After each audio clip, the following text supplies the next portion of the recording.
ว่าถ้าเกิดจะไปที่นี่เนี่ยจริงๆก็ต้องเฝ้าระวังกันหน่อยบางคนเองเนี่ยขับรถโดยไม่ชินเส้นทางนะคะก็อาจจะเกิดอุบัติเหตุได้เพราะฉะนั้นเรามีเรื่องที่จะมาเตือนคุณผู้ชมกันค่ะเส้นทางที่จะไปภูเรือจังหวัดเลยนั้นเป็นเส้นทางที่ค่อนข้างจะคดเคี้ยวแล้วก็มีทางลาดชันเป็นทางขึ้นเขาลงเขานะคะยิ่งมีความเสี่ยงต่อการเกิดอุบัติเหตุค่ะวันนี้เนี่ยก็เลยต้องออกมาเตือนคุณผู้ชมกันถ้าเกิดว่าจะขับรถจากตัวเมืองเลยมุ่งหน้าสู่ภูเรือไปตามถนนทางหลวงหมายเลข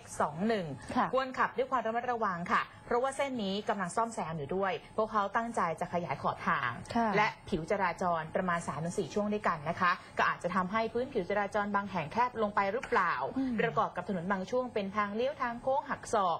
และเป็นเหวลึกเสี่ยงมากนะคะที่อาจจะเกิดอันตรายโดยเฉพาะนักท่องเที่ยวที่ไม่ชินเส้นทางค่ะด้านนายชาญวิทย์จันทัพนะคะผู้อำนวยการแขวงทางหลวง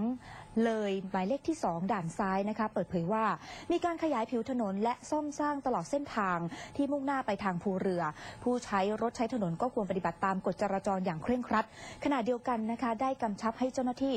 เร่งติดตั้งป้ายประชาสัมพันธ์และป้ายเตือนความปลอดภัยเพื่อให้นักท่องเที่ยวนั้นมีความปลอดภัยหากต้องเดินทางผ่านเส้นทางนี้ด้วยค่ะ